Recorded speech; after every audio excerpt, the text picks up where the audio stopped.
আজকে আমরা শিখব নবম দশম শ্রেণীর ত্রিকোণমিতিক অনুপাত অধ্যায়টি। তো ত্রিকোণমিতি নিয়ে আমাদের অনেক ভয়ভীতি আছে, তো সেজন্য আমরা চ্যাপ্টারটা শুরু করার আগেই ত্রিকোণমিতি জিনিসটা আসলে কি সে বিষয়ে একটু কথা বলে আসি। তো আমি একটা কথা লিখলাম, সেটা হচ্ছে ত্রিকোণমিতি। ত্রিকোণমিতি এই শব্দটাকে যদি আমি ভাঙি তাহলে আমি এখানে তিনটা শব্দ পাবো। একটা শব্দ পাবো ত্রি, আরেকটা পাবো কোণ, আরেকটা হচ্ছে মিতি। তাহলে এই শব্দগুলো দ্বারা আমরা কী বুঝি একটু দেখি। ত্রি মানে এখানে তিন, কোণ মানে কি কোণ, আর মিতি মানে পরিমাপ। পরিমাপ তাহলে আমরা এখন কোন জিনিসটা শিখে আসি। কোন জিনিসটাকে সেটা আমরা জানি যে দুটি রশ্মি যখন একই বিন্দুতে মিলিত হয় তখন এখানে যে যা সৃষ্টি হয় সেটা একটা কোণ। এটা একটা কোণ আমরা বলতেই পারি। এটা যদি ও হয়, এটা এ হয়, এটা বি হয়, তাহলে আমরা বলতে পারি যে কোণ এ ও বি একটি কোণ। এখন কথা সেটা না, কথা হচ্ছে ত্রিকোণমিতি। তাহলে ত্রি মানে তিন, কোণ মানে কোণ, মিতি মানে পরিমাপ। তার মানে আমি ত্রিকোণমিতি কথাটাকে যদি টোটালি আমি ভাঙি, আমি এই কথাটা পাই যে তিন কোণের পরিমাপ। তিন কোণের পরিমাপ একদম আমরা জিরো থেকে শিখতে চাচ্ছি জিনিসটা। তিন কোণের পরিমাপ। এখন কথা হচ্ছে তিন কোণ আছে এমন জিনিস কি আসলে, তিনটা কোণই আসছে এমন জিনিস আসলে কি। তো এখানে আমরা যে এটা দিলাম মানে একটা কোণ দেখাইছি, এই একটা বাহু এই একটা কোণ, এখানে কিন্তু আর কোনো কোণ সৃষ্টি হওয়া সম্ভব না। একটাই কোণ এখানে বিদ্যমান, আর কোনো কোণ এখানে নাই। তাহলে আমার দরকার কয়টা? তিনটা কোণ। তো তিনটা কোণ কার থাকে? আমরা জানি ত্রিভুজের থাকে। ত্রিভুজের মধ্যে কোন ত্রিভুজটা? ত্রিভুজের মধ্যে সমকোণী ত্রিভুজটা এখানে অন্তর্ভুক্ত। ত্রিভুজের মধ্যে সমকোণী ত্রিভুজটা এখানে অন্তর্ভুক্ত। তো সমকোণী ত্রিভুজটা আমরা একটু দেখি, সেটা কীরকম। যে ত্রিভুজের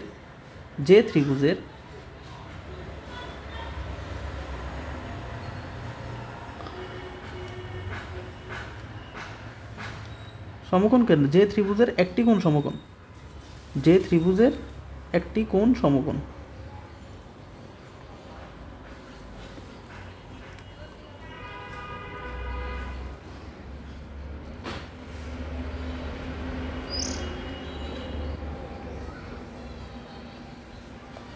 এই তো পেলাম যে ত্রিভুজের একটি কোণ সমকোণ। সমকোণ মানে কত? 90 ডিগ্রি। তাকে আমরা কি বলি? সমকোণী ত্রিভুজ বলি। তো সমকোণী ত্রিভুজের ক্ষেত্রে কয়টা কোণ থাকে? এই যে আমরা যদি বলি যে এখানে একটা কোণ আছে, এ একটা কোণ, কোণ এ, একটা কোণ বি, এ একটা কোণ সি। তাহলে আমরা যদি বলি এ বি সি সমকোণী ত্রিভুজের তিনটা কোণ কি কি? কোণ এ, কোণ বি, কোণ সি। হ্যাঁ, কোণ এ, কোণ বি, কোণ সি। তাহলে আমি তিন কোণ পেয়ে গেলাম। আমার যে কথাটা যে ত্রিকোণমিতিক অনুপাত নিয়ে এখন কথা বলি না। বলছি কি নিয়ে কথা? ত্রিকোণমিতি নিয়ে কথা। ত্রিকোণমিতি মানে কি? ত্রি মানে তিন, কোণ মানে কোণ, মিতি মানে পরিমাপ, মানে তিন কোণের পরিমাপ। তিন কোণ আছে এমন জিনিস কি? এমন জিনিস হচ্ছে একটা সমকোণী ত্রিভুজ যার তিনটা কোণ আছে। ত্রিভুজ বলা যায়, কিন্তু যেহেতু এখানে ত্রিকোণমিতি নিয়ে কথা, তো ত্রিকোণমিতির ক্ষেত্রে আমরা যে ত্রিভুজটা নিয়ে আলোচনা করি, কারণ যে তিন কোণ আছে এমন জিনিস হচ্ছে ত্রিভুজ। যদি আমরা এখানে একটা চতুর্ভুজ কল্পনা করতাম, যেটা একটা চতুর্ভুজ, তাহলে চতুর্ভুজের কিন্তু চারটা কোণ, তাহলে এটা কিন্তু হবে না। আর যদি আমি পঞ্চভুজ বা এগুলোতে চাই, এগুলো 5টা 6টা করে কোণ আছে, তো সেটা বিষয় না। আমার কথা হচ্ছে তিন কোণ আছে এমন জিনিস কি? সেটা হচ্ছে ত্রিভুজ, এবং ত্রিভুজের মধ্যে কোনটা? সমকোণী ত্রিভুজ। ঠিক আছে, তাহলে আমরা ত্রিকোণমিতি জিনিসটা বুঝে গেলাম। এখন আরেকটা কথা আছে আমাদের কি, যে অনুপাত জিনিসটা আসলে কি। এটা আসলে ক্লাস 6-7-এ পড়া। তারপর আমরা একটু পিছন থেকে ঘুরে আসি। সেটা হচ্ছে কীরকম, যে অনুপাত মানে কি? অনুপাত মানে হচ্ছে, যদি বলি একটা ভগ্নাংশ। অনুপাত মানে একটা ভগ্নাংশ। কেমন ধরনের ভগ্নাংশ? ভগ্নাংশ বলতে আমরা কী বুঝি? ভগ্নাংশ বলতে আমরা সাধারণত অংশ বুঝি। যে আমরা যেরকম দেখছি যে এটা 5/3, এটা একটা ভগ্নাংশ। তাহলে অনুপাত মানে ভগ্নাংশ, ঠিক আছে, বা 3:5 এ ধরনের জিনিস। তো এই অনুপাত মানে ভগ্নাংশ। তো অনুপাত জিনিসটা আসলে কীভাবে লেখে? অনুপাত জিনিসটা আসলে লিখতো, আমরা 6-7-এ লিখতাম 3:5, একটা কথার কথা। তখন আমরা 3:5কে লিখতে পারতাম ভাগ হিসাবে লিখলে, এই 3:5 ভাগ হিসাবে যদি লিখতাম, তখন আমরা এটাকে লিখতে পারতাম 3/5। তাহলে এটা হচ্ছে অনুপাত। তাহলে অনুপাত মানে কি? ভগ্নাংশ। এই 3 একটা সংখ্যা, 5 একটা সংখ্যা, এই দুইটা মিলে একটা অনুপাত গঠন করছে। অনুপাত মানে কি? একটা ভগ্নাংশ। তাহলে ত্রিকোণমিতিক অনুপাত বলতে আমরা কি বুঝি? যে তিন কোণের পরিমাপের অনুপাত, তিন কোণের পরিমাপের অনুপাত। অনুপাত মানে কি? অনুপাত মানে একটা ভগ্নাংশ বা ভাগ। আমরা একটু মানে আর একটু রহস্য উদ্ঘাটন করি, সেটা হচ্ছে এই যে ভাগ চিহ্নটা, এটা আমরা জানি এই ভাগ চিহ্নের রহস্যটা আসলে কি? এই ভাগ চিহ্ন রহস্যটা হচ্ছে এই উপরের ফোঁটাটা দ্বারা লবকে বোঝায়, নিচের ফোঁটাটা দ্বারা হরকে বোঝায়। এটা হচ্ছে ভাগ চিহ্নের রহস্য। কেমন? তো এই যে এখানে আমরা একটা শব্দ লিখলাম 3 সংখ্যা লিখলাম, আবার আরেকটা সংখ্যা লিখলাম 5, তাহলে 3 5 এটা হচ্ছে কি? দুটো সংখ্যা, এবং এটা একটা বোঝা যাচ্ছে লব, আরেকটা বোঝাচ্ছে হর। লব আর হর নিয়ে সাধারণত আমরা ভগ্নাংশ সৃষ্টি করে থাকি। তাহলে অনুপাত সম্বন্ধে আমরা যে জিনিসটা বুঝলাম, অনুপাত একটা ভগ্নাংশ। আর ত্রিকোণমিতিক অনুপাত বলতে কি বুঝলাম? তিন কোণের পরিমাপ হয় এমন একটা জিনিসের কোণগুলোর অনুপাত। অনুপাত কিসের অনুপাত? কোণের অনুপাত। কিসের? কোণের অনুপাত। আচ্ছা ঠিক আছে, তাহলে আমরা আবার বুঝলাম ত্রিকোণমিতি মানে তিন কোণের পরিমাপ, অনুপাত মানে কি? ভগ্নাংশ। এবার আসি আমরা আমাদের বইয়ের যে আলোচনা, সেই হিসাব করে আলোচনাটা করি। আচ্ছা, তা আমাদের যে ত্রিকোণমিতিক অনুপাত, সেটা বলতে আমরা কি বুঝি? এই ত্রিকোণমিতিক অনুপাত বলতে 6টা ত্রিকোণমিতিক অনুপাত আছে। কয়টা? 6টা। বলে সেগুলো কী কী? একটা হচ্ছে সাইন থেটা, সাইন থেটা, আর একটা হচ্ছে কস থেটা, কস থেটা, একটা হচ্ছে ট্যান থেটা, একটা হচ্ছে ট্যান থেটা, আর একটা হচ্ছে কোসেক থেটা, কোসেক থেটা, আর একটা হচ্ছে কট থেটা, কট থেটা, আর একটা হচ্ছে সেক থেটা, সেক থেটা। তাহলে কয়টা পেলাম? 6টা। এখানে কয়টা পেলাম? 6টা। 6টা কী পেলাম? কোণ পেলাম, কোণের অনুপাত। কোণের অনুপাত, কারণ ত্রিকোণমিতি মানে কি? কোণের অনুপাত, আর কিছু না। কিসের? কোণের অনুপাত। কার কোণ? ত্রিভুজের কোণ। কোণ ত্রিভুজ, সমকোণী ত্রিভুজ। কথা সহজ না? হ্যাঁ। এখন তাহলে বলি কীরকম? যেমন আমি একটা ইয়ে লিখলাম, এই ত্রিভুজ, সমকোণী ত্রিভুজ লিখলাম এটা। তো সমকোণী ত্রিভুজের মধ্যে আমি যে জিনিসটা দিব এখানে, সেটা হচ্ছে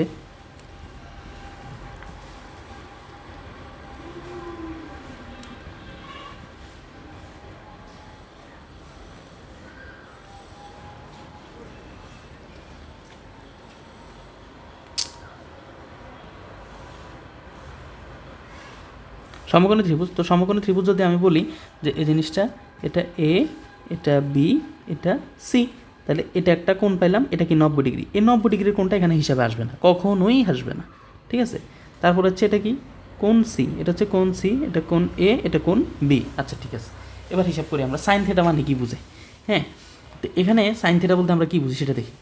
সাইন থেটা, সাইন থেটা, এখন আমি ধরলাম থেটা মানে একটা কোণ। এখন এই যে থেটাটা, এই থেটাটা আমি কোনটা ধরবো এটা আমার ইচ্ছা। আমি চাইলে এখানেও থেটা দিতে পারি, অথবা এটাও থেটা দিতে পারি, সেটা একান্তই আমার ইচ্ছা, আমি কোনটা দিব। এখন আমরা একটা কোণ ধরে হিসাব করতে হবে, নাহলে তো জিনিসটা পাবো না। তাহলে আমি ধরলাম এটার মান হচ্ছে থিটা, এটা হচ্ছে থিটা। কোন সিটাকে আমি থিটা ধরলাম আপাতত।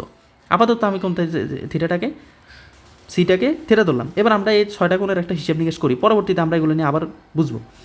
তো সাইন থিটা মানে এখানে কি? এখন আমি যদি এটা মান দিই, একটা সাধারণ একটা কথা যে দিলাম এই বাহুটার বা ভ্যালু হচ্ছে এই 12, আর এই ভ্যালুটা সরি এই বাহুটার মান হচ্ছে 12, এই বাহুটার মান হচ্ছে 5, এই বাহুটার মান হচ্ছে 13। এটা আমার ইচ্ছা, আমি দিছি। তো এবার আমরা একটু কথা বলি, সেটা হচ্ছে সাইন থিটাটা মানে কি, কীভাবে বের করবো এটা নিয়ে আমরা পরে একটা আলোচনা করবো। এখন জাস্ট বোঝার জন্য, সাইন থিটা মানে এখানে হচ্ছে আমি যদি এই ত্রিভুজের সাপেক্ষে এই থিটার সাপেক্ষে সাইন থিটা হিসাব করি, তো সাইন থিটা মানে হচ্ছে লম্ব বাই অতিভুজ, লম্ব বাই অতিভুজ। বলে কোনটা লম্ব কোনটা অতিভুজ এটা আমরা বুঝবো, যথা সময় বুঝবো। এখন হচ্ছে আমরা জাস্ট বুঝাচ্ছি যে একটা ত্রিভুজের যে অনুপাত, সে জিনিসটা আসলে কি। কস থিটা মানে কি? কস থিটা মানে হচ্ছে ভূমি বাই অতিভুজ। তো ভূমি এখানে হচ্ছে 5, 13। বলে ভূমি কোনটা অতিভুজ কোনটা এটা কীভাবে বুঝবো, বুঝাবো আমি। এখন আচ্ছা আমরা একটু অনুপাতটা বুঝি। তো ট্যান থিটা মানে কি? ট্যান থিটা মানে হচ্ছে লম্ব বাই ভূমি। ট্যান থিটা মানে কি? লম্ব বাই ভূমি। তো এখানে লম্ব কোনটা? লম্ব হচ্ছে এখানে 12, আর ভূমি হচ্ছে এখানে 5। আর এখানে আমি যদি কট থিটা বলি, কট থিটার ভ্যালুটা হচ্ছে এখানে 5/12। তারপর আমি যদি বলি এখানে সেক থিটার ভ্যালুটা, সেক থিটার ভ্যালুটা এখানে হচ্ছে 13/5। তারপর আমি যদি এখানে বলি কোসেক থিটা, কোসেক থিটা, সেটার ভ্যালুটা হচ্ছে এখানে 13/12। এখন বলি এগুলা কীভাবে আসছে, এগুলা কীভাবে আসছে। তো এখানে আমি একটা জিনিস বুঝাইতে হবে। হ্যাঁ, সেটা হচ্ছে কি, যে আমরা বুঝছি ত্রিকোণমিতিক অনুপাত। ত্রিকোণমিতিক অনুপাত কয়টা আছে? 6টা। Sine theta, cos theta, tan theta, cot theta, sec theta, cosec theta. বলে জিনিসটাতে একটা কেমন জানি একটা দেখতে অনুপাতের মতো তো হলো না, কিন্তু আমি তো অনুপাতটা বের করলাম। এই যে আমি ত্রিভুজ থেকে, এই ত্রিভুজটা দেখেই তো এটা বের করছি, এটা তো আমি আসমান থেকে নাজিল করিনি। এই ত্রিভুজটা দেখে আমি এই অনুপাতগুলো লিখছি। তো অনুপাত মানে কি? একটা ভগ্নাংশ। এগুলো একটা ভগ্নাংশ হয়েছে কি না? হ্যাঁ, অবশ্যই হয়েছে। তাহলে এটা একটা ত্রিকোণমিতিক অনুপাত কিনা? অবশ্যই এগুলো একটা ত্রিকোণমিতিক অনুপাত। কয়টা ত্রিকোণমিতিক অনুপাত? 6টা ত্রিকোণমিতিক অনুপাত। এবার এখানে একটা টুইস্ট আছে, বলে কি, বলে আপনি এখানে লেখার সময় আপনি 3টাকে একটু চিন্তা করে লিখলেন, বাকি 3টাটা একটু দ্রুত লিখলেন। কীভাবে লিখলেন সেটা? হ্যাঁ, হয়তো আমি এমনিও পারতাম, কিন্তু কথা হচ্ছে আপনি এই 3টা লিখতে যে সময় নিছেন, বাকি 3টা লিখতে কিন্তু খুব বেশি একটা সময় নেন নেই। আসলে কাহিনী কোথায়? কাহিনী হচ্ছে এখানে সাইন থিটার বিপরীত হচ্ছে কোসেক থিটা। সাইন থিটার বিপরীত কি? কোসেক থিটা, বিপরীত। তারপরে কস থিটার বিপরীতটা হচ্ছে সেক থিটা। তারপরে এখানে যেটা লিখছিলাম সেটা হচ্ছে ট্যান থিটা যে বিপরীত সেটা হচ্ছে কট থিটা। তা আমি প্রথমে কিন্তু সাইন কস টেনটা লিখলাম। প্রথমে আমি কী লিখছি? সাইন কস টেন। পরবর্তীতে আমি বাকি 3টার কী করলাম? বাকি 3টা আমি বিপরীতটা বসে দিছি। এই যে সাইন থিটা মানে কত? 12/13। কোসেক থিটা কী লিখলাম? 13/12, কারণ কোসেক থিটাটা কি? বিপরীত। কস থিটা মানে কি? 5/13। তাহলে আমি সেক থিটাটা কী লিখলাম? সেক থিটাটা লিখলাম 13/5। এটাকে জাস্ট উল্টাই দিলাম। বিপরীত মানে তো উল্টা। আচ্ছা, এখানে বোঝার সাথে আমি এটা মাইনাস দিয়ে রাখি, কারণ সমান সমান এটা অবশ্যই লেখা যাবে না, জিনিসটা আসলে বিপরীত। তো এটা আমি বুঝাবো, যত সময় বুঝাবো। তারপর এখানে কি লিখছে? ট্যান থিটা মানে কত? 12/5। কট থিটার সময় কী লিখলাম? 5/12। তাহলে আমরা এই জিনিসটা তো অন্তত বুঝছি যে ত্রিকোণমিতিক অনুপাত মানে 3টা কোণের পরিমাপ। কোন 3টা কোণ আছে এমন জিনিস আসলে কি এক্সিস্ট করে? এমন জিনিস আসলে এক্সিস্ট করে সেটা হচ্ছে ত্রিভুজের কয়টা কোণ? 3টা কোণ। আচ্ছা ঠিক আছে, 3টা কোণ। তো 3টা কোণ অনুযায়ী আমরা কী করলাম? বের করলাম অনুপাত বের করলাম। তাহলে ত্রিকোণমিতিক অনুপাত আমরা এই কথাটা বুঝছি কিনা? আমি অনেকক্ষণ ধরে শুধু এই কথাটাই বোঝানোর চেষ্টা করতেছি যে ত্রিকোণমিতি জিনিসটা আসলে আমরা করি বা করছি, কিন্তু বুঝি না যে আসলে ত্রিকোণমিতি আসলে কী বা দেখতে কেমন। বীজগণিতের না একটা বিষয় বুঝলাম, ত্রিকোণমিতি আসলে কী। তাহলে আমরা ত্রিকোণমিতি নিয়ে জিনিসটা বুঝে গেছি। এবার ত্রিকোণমিতি নিয়ে আমরা কিছু সূত্র দেখব। এই যে আমি কিছুক্ষণ আগে এই লেখাগুলো লিখছি, 5/12/13, 5/13, 12/5, 5/12, এই ধরনের কথাগুলো। আচ্ছা, এবার একটা সমকোণী ত্রিভুজ নিয়ে কথা বলে আসি। সমকোণী ত্রিভুজটা কীরকম বা এই বিষয়ে একটু কথা বলি। সেটা হচ্ছে সমকোণী ত্রিভুজ নিয়ে। আচ্ছা, তো সমকোণী একটা ত্রিভুজ আঁকি আমি।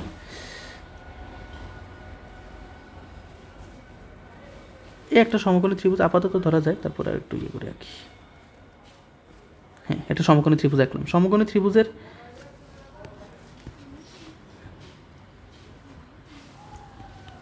ত্রিভুজের এই কোণটা সমকোণ, মানে 90 ডিগ্রি। আমরা জানি সমকোণী ত্রিভুজের একটা কোণ 90 ডিগ্রি সমকোণ। তো এটা যদি আমি এই বিন্দু ধরি, এটা যদি আমি বি বিন্দু ধরি, এটা ধরলাম আমি সি বিন্দু।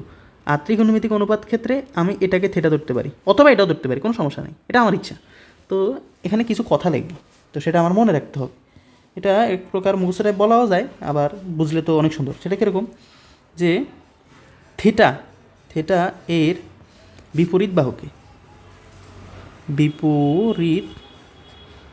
বাহুকে থিটা এর বিপরীত বাহুকে লম্ব বলে। কি বলে? লম্ব বলে। তাহলে আমি কি বুঝলাম? থিটা এর বিপরীত বাহুকে লম্ব বলে। আচ্ছা, আরেকটা লাইন লিখবো, সেটা কি? থিটা সংলগ্ন বাহুকে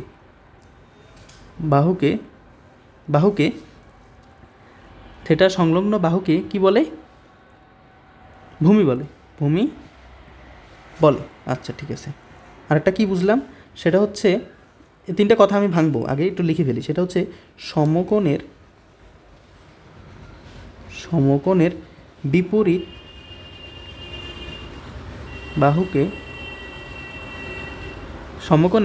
বাহুকে অতিভুজ বলে। সমকোণের বিপরীত বাহুকে কি বলে? সমকোণের বিপরীত বাহুকে অতিভুজ বলে। 3টা বাংলা কথা লিখলাম, এবার এগুলো নিয়ে আমরা একটু ব্যাখ্যা করি। সেটা হচ্ছে কীরকম? এরকম যে থিটা কোনটা? এটা হচ্ছে থিটা। আচ্ছা, এই থিটা কোণ এর বিপরীত বাহুকে লম্ব বলে। এই থিটা এর বিপরীত বাহু কোনটা? কোণের বিপরীত বাহু বলতে আমরা বুঝি কি? এই যে কোণটা থিটা, এটার বিপরীত বাহু হচ্ছে এটা। আবার যদি বলি আমি কোণ এ, এটা ধরি কোণ এ দলের বিপরীত বাহু কোনটা? বিসি। ঠিক আছে না? এগুলো হচ্ছে বেসিক জিনিস। সমকোণ কোনটা? 90 ডিগ্রি আলা কোনটা হচ্ছে সমকোণ। সমকোণের বিপরীত বাহু কোনটা? এসি। সমকোণের বিপরীত বাহু কোনটা? এসি। ঠিক আছে না? আচ্ছা ঠিক আছে। তাহলে আমি এখন কি লিখলাম? যে থিটা এর বিপরীত বাহুকে লম্ব বলে। তাহলে থিটা তার বিপরীত বাহু এটা। কোণ বি বা অতিভুজ বা সমকোণের বিপরীত বাহু কোনটা? এসি। তারপর আমি কি বললাম? কোণ এ। কোণ এর বিপরীত বাহু কোনটা? বিসি। কোণ এর বিপরীত বাহু হচ্ছে এসি। এবার লিখি আমি এখানে সেটা কোনটা কি, এটার পরিচয়টা আমি এখানে লিখে ফেলি সংক্ষেপে। সেটা হচ্ছে এই যে থেটা, থেটার বিপরীত বাহুকে কি বলে? লম্ব বলে। তাহলে এখানে এই থেটার বিপরীত বাহু কি? লম্ব। লম্বটা এখানে কি? A B.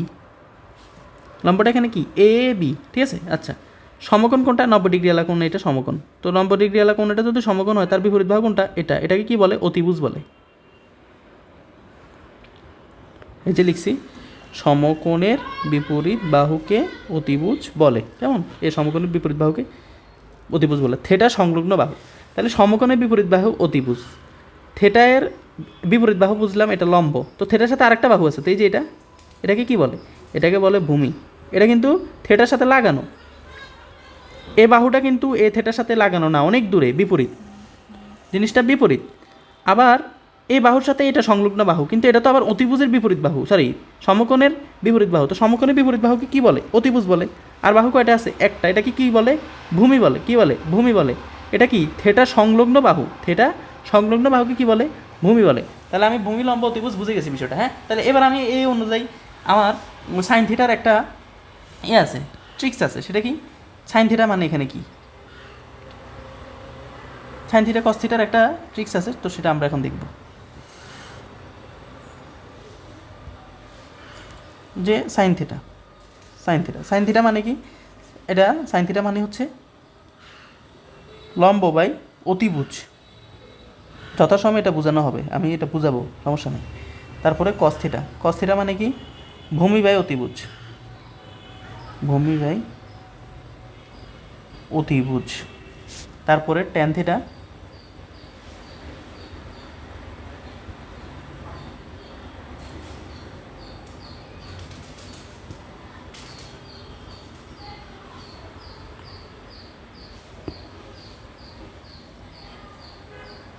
ট্যান থিটা সেটা হচ্ছে লম্ব বাই ভূমি। ঠিক আছে না? আচ্ছা, ঠিক আছে। এখন এটা কীভাবে মনে রাখবে? একটা লম্ব বাই অতিভুজ, একটা ভূমি বাই অতিভুজ, আর একটা হচ্ছে লম্ব বাই ভূমি। এই যে এগুলো আর কি। এটা কি? সাইন থিটা মানে কি? লম্ব বাই অতিভুজ। এই লম্ব ডিভাইডেড বাই অতিভুজ। কস থিটা মানে কি? ভূমি বাই অতিভুজ, ভূমি বাই অতিভুজ। ঠিক আছে? ট্যান থিটা মানে কি? লম্ব বাই ভূমি, লম্ব বাই ভূমি। ঠিক আছে? আচ্ছা, ঠিক আছে। এবার আমরা পরে বুঝি, সেটা হচ্ছে কি ট্রিক্স, যেটা কীভাবে মনে রাখবো। একটা ট্রিক্সের দরকার আছে কি না? অবশ্যই আছে, নাহলে কীভাবে বুঝবো আমরা। আচ্ছা, তো সাইন থিটার যেটা ট্রিক্স, সেটা হচ্ছে সাগরে লবণ আছে, লবণ আছে। সাগরে কি আছে? লবণ আছে। তো সাগরে মানে কি? সাগর মানে এখানে সাইন থিটা। সাগরে মানে এখানে সাইন থিটা। লবণ মানে কি? লম্ব। লম্ব আছে মানে কি? অতিভুজ। অতিভুজ। তাহলে এখানে লিখছি কিনা যে সাইন থিটা মানে লম্ব বাই অতিভুজ, সাইন থিটা মানে সাগরে লবণ আছে, সাইন থিটা মানে লম্ব বাই অতিভুজ। তাহলে আমি কোনটা বুঝলাম? তাইলে আচ্ছা, ঠিক আছে। তারপরে এবার কস থিটার ক্ষেত্রে, কস থিটার সময় তখন রুলসটা কী হবে? তখন হবে কবরে ভূত আছে। কবরে মানে কস থিটা, কবরে মানে কস থিটা, ভূত মানে ভূমি, আছে মানে অতিভুজ। ঠিক আছে? আচ্ছা, ট্যান থিটা মানে কি? ট্যান থিটা মানে হচ্ছে ট্রেনে লম্বা ভূত, ট্রেনে লম্বা ভূত। বলে ভূত বানান কি ভুল হয়েছি না? ভুল হলেও কিছু করার নেই, না বাংলা পড়তে আসতেছি না অঙ্ক পড়তেছি। তো ট্রেনে মানে ট্যান থিটা, লম্ব মানে লম্ব, লম্বা মানে লম্ব, ভূত মানে ভূমি, লম্ব বাই ভূমি। তাহলে এই যে এবার এই যে তিনটা জিনিস, সেটা তো আমরা বুঝেই গেলাম এবার।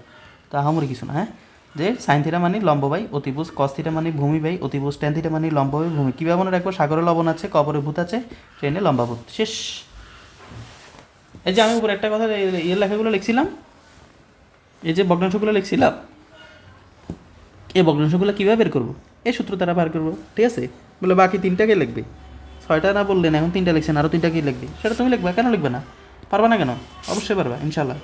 সেটা কি? সাইন থিটার বিপরীত কি বলছিলাম? Cosec theta, sorry tan theta. Tan থিটার বিপরীত কি? Tan theta. তারপর একটা আছে কট থিটা। হ্যাঁ, কট থিটা মানে কি? ট্যান থিটা মানে, কট থিটা মানে হচ্ছে ট্যান থিটার বিপরীত, ট্যানের বিপরীত। ট্যানের বিপরীত মানে কি? ট্যান মানে কি? লম্ব বাই ভূমি, লম্ব বাই ভূমি। তাহলে কট থিটা মানে ভূমি বাই লম্ব। ভূমি বাই লম্ব। হ্যাঁ, তারপরে কি আছে? Sec theta. সেক থিটা মানে কি? কস থিটার বিপরীত। এই যে উপরে লেখাটা লিখছিলাম, এখানে মাইনাস বলতে আমি জাস্ট বিপরীত বুঝেছি, আর কিছু না। মাইনাস বলতে এখানে আমরা বিপরীত বুঝাচ্ছি।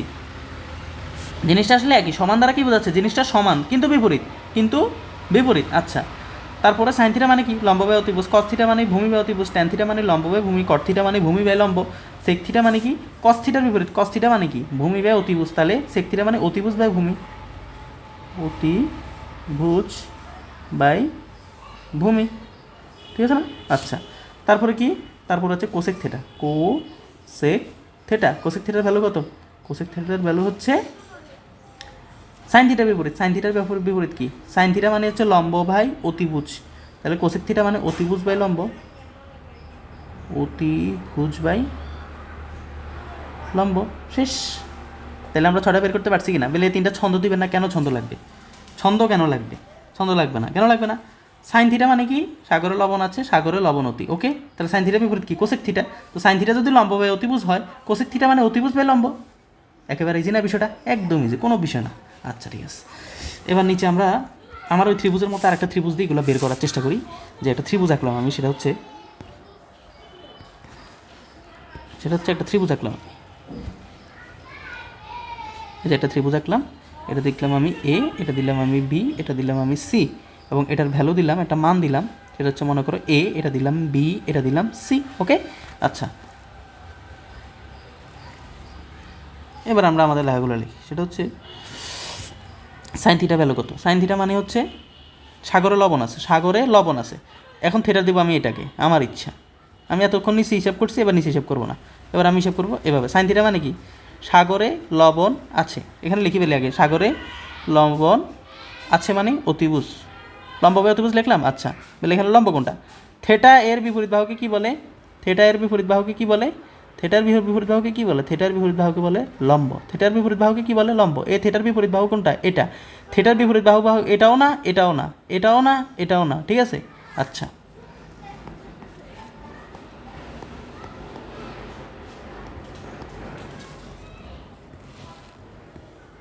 থিটা এর বিপরীত বাহু কোনটা? লম্ব। তো লম্ব এখানে কোনটা? সি। হচ্ছে সি। অতিভুজ কোনটা? বি। বি। বলে অতিভুজ কীভাবে? অতিভুজ সবার আগে নির্ণয় করবে। সমকোণ যেটা তার বিপরীত বাহু অতিভুজ, সমকোণ যেটা তার বিপরীত বাহু অতিভুজ। এখানে ভাঙাভাঙি কিছু নেই। সমকোণ যেটা তার বিপরীত বাহু অতিভুজ, এটা তো লম্ব, তাহলে এটা হচ্ছে অতিভুজ। সমকোণের বিপরীত বাহু অতিভুজ। সমকোণী ত্রিভুজ দেখার সাথে সাথে তার বিপরীত বাহু হচ্ছে অতিভুজ। আর সমকোণী ত্রিভুজের এরপরে থিটা যেটা, থিটার বিপরীত বাহু লম্ব, আর যেটা থাকবে ওটা ভূমি। শেষ। যেটা বিপরীত সেটা লম্ব, যেটা থাকবে বাকি থাকবে সেটাই ভূমি। অথবা কোন সংলগ্ন বাহু, কোন সংলগ্ন বাহু এটা, কোন সংলগ্ন বাহু এটা কি? ভূমি। ওকে, তো এবার দেখলাম কস থিটা। কস থিটার ভ্যালু কত? কস থিটার ভ্যালু হচ্ছে কবরে ভূত আছে। তো কবরে ভূত আছে, ভূত কি এটা হবে? এটা কি ভূমি হবে? না, ভূমি কোনটা? এটা। ভূমি আছে মানে অতিভুজ, তাহলে ভূমি বাই অতিভুজ, তাহলে কি এটা? ভূমি বাই অতিভুজ। ভূমি বাই অতিভুজ। তো এখানে ভূমি কত? এখানে ভূমি কোনটা? ভূমি হচ্ছে এখানে এ, আর অতিভুজ কোনটা? বি। আর হচ্ছে ট্যান থিটা। ট্যান থিটা মানে ট্রেনে লম্বাভূত। ট্রেনে লম্বাভূত, লম্বাভূত মানে লম্ব, আর হচ্ছে ভূমি। তো লম্ব কোনটা এখানে? লম্ব হচ্ছে এখানে সি, আর ভূমি হচ্ছে কোনটা? এ। সি বাই এ। তাহলে বাকি তিনটা কে লিখবে? তুমি লিখবা। কেন লিখবা না? Cosec theta. কোসেক থিটার ভ্যালু কোনটা? সাইন থিটার বিপরীত। মানে কি? সাইন থিটা কি? সি বাই বি আছে না? সি বাই বি কি লিখবা? B by C. শেষ। তারপরে সেক থিটা। সেক থিটা কিসের বিপরীত? এটা তো একটু মুখস্থ লাগবেই। কস থিটার বিপরীত। কস থিটা কি? Cos theta A by B, তাহলে এটা হচ্ছে B by A. Cos theta মানে ভূমি বাই অতিভুজ, তার মানে এটা অতিভুজ বাই ভূমি। হ্যাঁ, যেভাবে ইচ্ছা। বলে তাহলে কি আমি আগে কস থিটা বের করবো তারপর সেক থিটা? না, তুমি আগে মনে মনে করবে এটা, যে কস থিটা মানে ভূমি বাই অতিভুজ, তাহলে কজের বিপরীত হচ্ছে সেক, তাহলে সেকটা হচ্ছে অতিভুজ বাই ভূমি। তো অতিভুজ কোনটা? বি। আর ভূমি কোনটা? ভূমি হচ্ছে এ। বি বাই এ। শেষ। আরেকটা আছে কি? কট থিটা।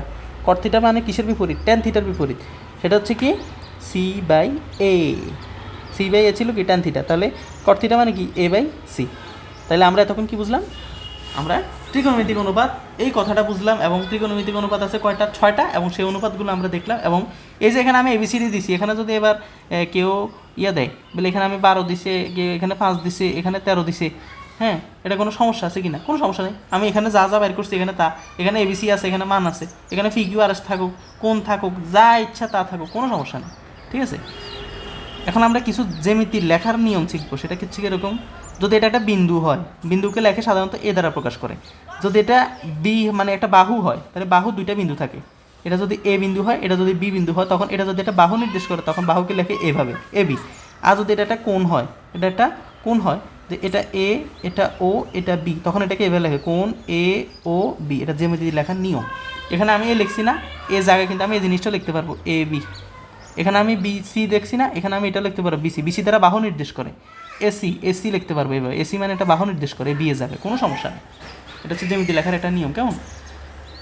এরপরে আমরা কালকে পিথাগোরাসের উপপাদ্য নিয়ে একটু আলোচনা করেই আমাদের 9.1 অঙ্কের ভিতরে ঢুকে যাব। এটা হচ্ছে বেসিক পার্ট, একটু মনোযোগ সহকারে করতে হবে এবং এই জিনিসগুলো মুখস্থ করে ফেলতে হবে ছন্দ দিয়ে। এটা তো কঠিন কিছু না। আমরা তো 3 কোণের পরিমাপ শিখলাম। 3 কোণের পরিমাপ মানে ত্রিকোণমিতি। ত্রিকোণমিতিক অনুপাত কয়টা আছে? 6টা। অনুপাতগুলো কীভাবে বের করে? এটা বলে অনুপাত যে একটা ভগ্নাংশ, ভগ্নাংশ বের করছে কিনা, তো এগুলো কি? এগুলো সবগুলোই তো ভগ্নাংশ। শেষ। এরপরে আমরা নেক্সট ক্লাসে আমাদের ত্রিকোণমিতি অধ্যায়ে ঢুকে যাব এবং এটা হচ্ছে বেসিক পার্ট, যে ট্রাইগোনোমিতি আসলে কি। তো ট্রাইগোনোমিতি নিয়ে আমরা এখন এখানে আলোচনা করে ফেলেছি। নেক্সট আলোচনা হবে আমাদের ডিরেক্ট ম্যাথে ঢুকে যাবে ইনশাল্লাহ। এবং এই সূত্রগুলো আয়ত্ত করে থাকলে আমাদের 9.1 আমরা একটা অঙ্কেও আটকাবো না। এগুলো দিয়ে আমরা মারপেচ খেলে দেবো ইনশাআল্লাহ, কোনো সমস্যা নেই। আর আরও 2টা সূত্র এখানে শিখে রাখা ভালো। সেটা হচ্ছে টেন থিটা মানে একটা সূত্র আছে, টেন থিটা মানে sine theta by cos theta. এটা একটা সূত্র, এটা মনে রাখবা। Sine theta by cos theta. আরেকটা কোনটা? আরেকটা হচ্ছে কট থিটা। এটা তো ট্যানের বিপরীত। কট থিটা মানে কি? Cos theta by sine theta. কারণ ট্যানের বিপরীত, ট্যান যদি sine theta by cos theta হয়, কট থিটা মানে cos theta by sine theta. এটা একটা সূত্র। শেষ। আশা করি এই 2টা সূত্রের মাধ্যমে আমরা করতে পারবো। আরেকটা হচ্ছে পিথাগোরাসের উপপাদ্য। তো পিথাগোরাসের উপপাদ্য তো এখন দেখা যায়, আমরা দেখে ফেলি, তাহলে আমাদের আর সূত্র নিয়ে আলোচনা হবে না, ডাইরেক্ট ম্যাথে ঢুকে যেতে পারবো ইনশাল্লাহ।